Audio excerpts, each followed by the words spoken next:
Selamat bergabung di rangkaian acara lomba dan workshop Upcycle, kreasikan handuk lama menjadi berguna kembali. Rangkaian acara ini merupakan kerjasama dari Perpustakaan Duta Wacana dengan Prodi Desain Produk UKDW. Dengan tujuan untuk memanfaatkan waktu luang sehingga menjadi berguna, acara ini disponsori oleh Gramedia, Komputa, Chicken Pop, dan Sambal Favorit. Sebelum kita lanjut ke acara utama, mari kita dengarkan sambutan dari Bu Titi Sunarni, SPD MIP selaku Kepala Perpustakaan Duta Wacana. Salam sejahtera untuk kita semua. Kali ini, Perpustakaan UKDW bersama dengan Prodi Dispro UKDW mengadakan workshop dalam rangka Tridharma Perguruan Tinggi. Tujuan dari workshop ini adalah untuk memanfaatkan barang bekas yang ada di sekitar kita, juga menggali kreativitas kita semua agar kita lebih kreatif pada saat di rumah saja. Saya percaya dan yakin bahwa kegiatan ini akan bermanfaat untuk kita semua. Sukses untuk kegiatan ini. Terima kasih. Workshop ini akan disampaikan oleh Ibu Centauri Harjani, SDS MSN, selaku dosen program studi Desain Produk Duta Wacana. Selanjutnya, mari saksikan workshop Upcycle, kreasikan handuk lama menjadi berguna kembali. Ya, selamat berjumpa dengan saya Centauri Harjani. Saya dosen dari Prodi Desain Produk Duta Wacana. Hari ini saya akan memberikan workshop tutorial mengenai upcycle, kreasikan handuk lama menjadi berguna kembali. Sebelum saya berikan langkah demi langkahnya, saya akan menjelaskan terlebih dahulu apa itu upcycle dan bagaimana melakukan kreativitas dengan design thinking. Upcycle adalah salah satu cara yang digunakan dalam mengolah barang-barang yang sudah tidak terpakai lagi di sekitar kita. Upcycle bagi saya merupakan versi terupdate dari recycle, di mana keduanya merupakan cara yang mendukung gerakan ramah lingkungan atau eco-friendly. Dikatakan ramah lingkungan karena kedua cara ini sama-sama bermanfaat dalam mengolah limbah barang-barang yang tidak terpakai sehingga mengurangi tingkat pencemaran pada lingkungan kita. Untuk lebih jelasnya, saya akan menjelaskan perbedaan atau perbandingan antara upcycle dengan recycle. Untuk recycle, saya akan menggunakan contoh pembuatan daur ulang kertas. Recycle daur ulang kertas menggunakan proses yang cukup panjang. Di sini terjadi perubahan secara kimiawi. Untuk kertas, dari koran yang tidak terpakai perlu diolah terlebih dahulu, dipotong, direndam, bahkan dilebur, kemudian dicetak dan menjadi kertas. Untuk prosesnya membutuhkan sumber daya seperti listrik dan air. Recycle ini membangun kembali sebuah produk menjadi material. Sedangkan upcycle, saya mengambil contoh dalam pengolahan barang-barang yang terbuat dari kain, seperti kaos. Pada proses pengolahannya, kita tidak merubah secara kimiawi, namun lebih melalui proses perubahan fisik. Dari kaos yang tidak terpakai bisa dipotong-potong menjadi tali untuk digunakan sebagai bahan merajut. Atau dari handuk dirubah menjadi barang, mungkin seperti tas, sehingga dapat digunakan kembali. Untuk contoh upcycle menggunakan kertas, kita dapat mengolah kertas dengan cara menggulung kertas tersebut, kemudian dirangkai menjadi barang yang diinginkan. Jika recycle membutuhkan banyak inovasi dan teknologi, pada upcycle lebih membutuhkan banyak kreativitas dan tentunya inovasi. Kreativitas erat kaitannya dengan design thinking, di mana design thinking ini merupakan suatu pendekatan yang berfokus pada pengguna. Design thinking menuntut kita untuk mengeksplor banyak ide, tentunya ide yang berbeda dari yang lainnya, disesuaikan dengan penggunanya. Saat kita berpikir dengan design thinking, kita perlu melihat banyak hal di sekeliling kita, kemudian memutuskan ide apa yang akan kita luncurkan, yang akan kita lakukan. Bagaimana cara memperoleh ide? Kita mulai dengan melihat problemnya. Permasalahan apa yang ingin kita selesaikan? Kemudian kita pikirkan, ya kita mencari imajinasi, kita bisa brainstorm untuk memunculkan solusi. tentunya solusi yang merupakan jalan keluar dari permasalahan yang kita angkat. Dengan design thinking, kita harus memiliki ide yang besar. Saya berikan contoh, pada workshop ini saya berpikir mengenai membuat suatu barang olahan dari yang sudah tidak terpakai untuk anak-anak mau mencuci tangan lebih sering, seperti itu. Jadi saya membuat hand towel pada workshop ini. Saya khususkan penggunanya adalah anak-anak. Ya, karena kita menggunakan design thinking, kita perlu memikirkan siapa penggunanya. Dan yang saya pilih adalah anak-anak. Dalam brainstorm saya mencari bentuk-bentuk yang disukai anak-anak. Tentunya di sekitaran bentuk yang lucu seperti boneka yang dapat menarik perhatian anak lebih. Kemudian dalam pengerjaannya perlu berpikir berbeda, think different. Berpikir berbeda ini bisa kita lakukan dalam pemilihan material ataupun teknik maupun bentuk. Jadi tidak harus bentuk yang lazim pada umumnya. Dan yang paling penting tentunya kita harus kreatif. Pada lomba upcycle ini, peserta diizinkan mengeksplorasi ide dengan browsing, mencari inspirasi di Google. Tentunya inspirasi-inspirasi yang ditemukan harus dikreasikan kembali, baik dalam bentuk, material, ataupun teknik pembuatannya. Dalam berproses kreatif mungkin pada awalnya belum begitu jelas apa yang harus kita lakukan, masih meraba-raba, tapi terus lakukan sampai kita tahu, paham betul apa yang mau kita kerjakan, dan mari berkreasi. Berikut bahan-bahan yang akan digunakan pada workshop kali ini. Mari kita siapkan jarum pentul, jarum jahit, benang jahit, perekat yang digunakan merupakan jenis yang khusus untuk kain, gunting juga yang khusus untuk kain, lalu alat tulis dan kapur jahit, tali, Peter band yang saya gunakan untuk penggantung hand towelnya, lalu mistar untuk mengukur, dakron. Bisa juga menggunakan kain perca atau bahan-bahan lain untuk memberikan volume pada yang akan kita buat nanti. Ada juga kaos kaki yang sudah tidak terpakai maupun sarung tangan bayi. Dan yang terakhir tentu saja handuk. Ya, mari kita mulai tutorial dengan bahan-bahan yang sudah kita siapkan. Di sini saya sudah menyiapkan handuk, gunting, benang jarum jahit, dan jarum pentul. Pertama-tama mari kita potong handuk ini terlebih dahulu. Kita lihat bagian mana yang masih bisa dimanfaatkan dan pertimbangkan area-area yang akan dibuang. Saya akan membuang pada bagian yang ada bordirnya. Pada batas ini saya akan gunting. Saya tekuk terlebih dahulu. Ya, ini supaya lebih praktis.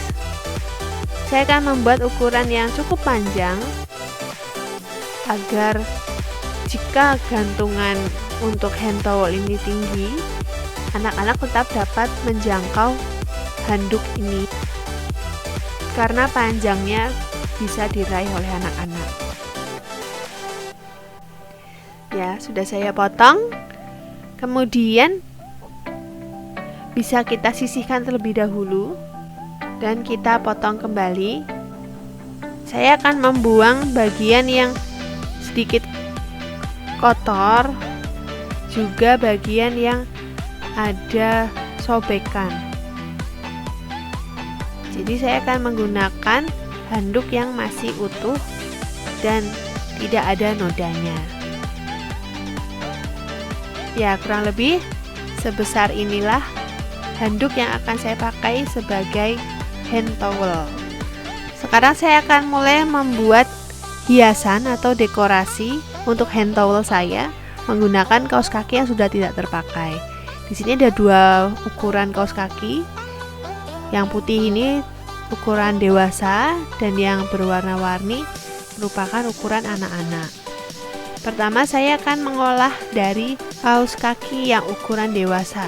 Karena ini cukup panjang, saya akan memendekkannya. Tidak saya buang, tapi saya gulung ke arah dalam. Saya menggulung ke arah dalam untuk memberikan volume dan ketebalan pada bahan. Sehingga hasilnya cukup kaku, ada bentuk yang tidak berubah. Nanti pada bagian ini akan saya beri telinga. Jadi ini kurang lebih akan saya jadikan kepala dari boneka. Kemudian dari kaos kaki ini akan saya potong, ambil bagian ujung untuk dijadikan telinga. Saya potong sedikit melebihi area warna merah. Dalam memotong atau mengolah bahan-bahan yang ada di sekitar kita bisa pikirkan rancang dari segi warna, manfaatkan dari yang ada. Saya sengaja memilih kaos kaki yang ini karena tentu warna merahnya ini ya. Untuk menjahit cukup menggunakan teknik jahit selujur. Saya contohkan yang menggunakan tangan. Khusus pada tutorial ini saya tidak menggunakan mesin jahit. Kreativitas pengolahan bisa sangat beragam antara satu dengan yang lain. Saya akan jahit pada bagian bawah ini terlebih dahulu agar tidak ada tepian benang yang mencuat keluar. Saya masukkan ke dalam lalu saya jahit. Nanti dari sini akan dipasangkan kiri dan kanan untuk dijadikan telinga. Sudah dapat satu, mari kita bisa jahit untuk telinga yang satunya. Jika sudah, kita pasangkan pada bagian atas kiri dan kanan untuk dijadikan telinga.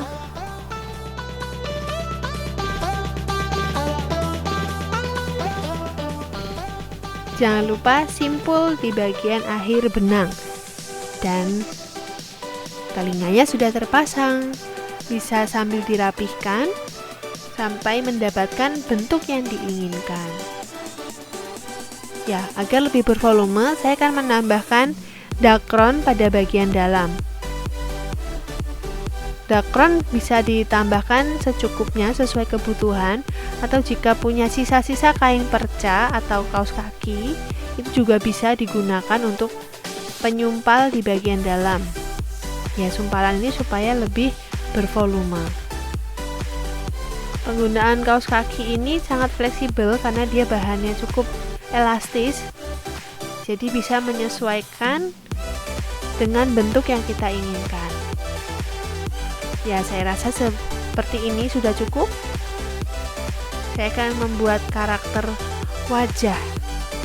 Kemudian saya ambil handuk yang tadi sudah terpotong, saya akan pasangkan di bagian bawah, ya, sehingga nanti bahan dari kaos kaki ini akan menjadi bagian kepala.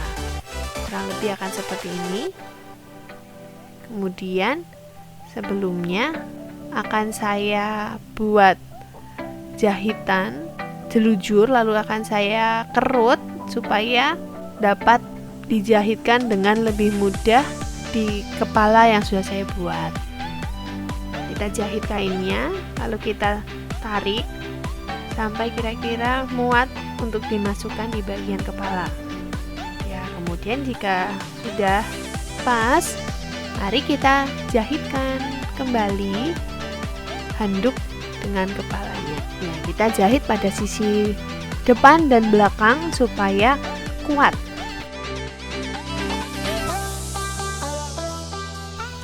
Ya, begini hasilnya. Kemudian kita bisa pasang tali penggantung pada bagian puncak kepala menggunakan tali Peter Band.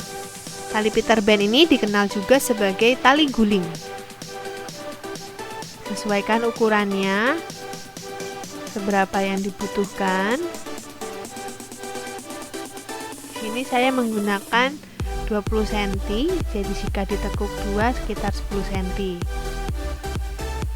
Ini pun dengan harapan bisa menambah panjang dari handuk tangan ini. Tadi karena saya ingin anak-anak yang menggunakan. Saya buat cukup panjang supaya dapat dijangkau oleh anak-anak dengan mudah. Mari kita jahit. Ya, jika tali sudah terpasang, mari mendekorasi di bagian wajah. Saya akan menggunakan sisa kaos kaki yang tadi, saya ambil lagi yang berwarna merah untuk dijadikan bagian mulut. Tidak ada batasan ya dalam mengolah upcycle ini, khususnya untuk lomba. Semua boleh dikerjakan sesuai imajinasi dan kreativitas masing-masing peserta. Bisa dibuat bentuk segitiga. Saya akan isi lagi dengan dakron untuk menambahkan volume. Dan saya akan sedikit rubah bentuknya, tidak segitiga, tapi menjadi oval. Kemudian kita jahit. Dan tentunya jahitkan pada bagian kepala. Sudah terpasang. Sekarang saya menandai area yang akan saya buat mata. Saya beri mata dengan melakukan sulam dengan tangan. Saya akan menggunakan benang berwarna hitam yang saya lapis. Saya double supaya lebih tebal. Jadi nanti saat saya menyulamkan matanya bisa lebih cepat menjadi tebal. Ya, bisa kita jahitkan lurus mendatar ke kiri dan ke kanan beberapa kali sampai mendapatkan ukuran mata yang diinginkan. Kita buat pada bagian kanan dan kiri. Sekali lagi, untuk lomba bisa dikreasikan benar-benar sebebas imajinasi para peserta semua. Lalu untuk merekatkan bagian mulut, saya akan gunakan lem, jadi dia bisa lebih landai seperti ini. Nah, ini hasil kreasi saya. Cukup sederhana, memanfaatkan bahan-bahan yang mudah ditemukan di sekitar kita. Jika sudah jadi, bisa diletakkan di samping wastafel untuk digunakan dalam mengeringkan tangan setelah kita mencuci tangan kita.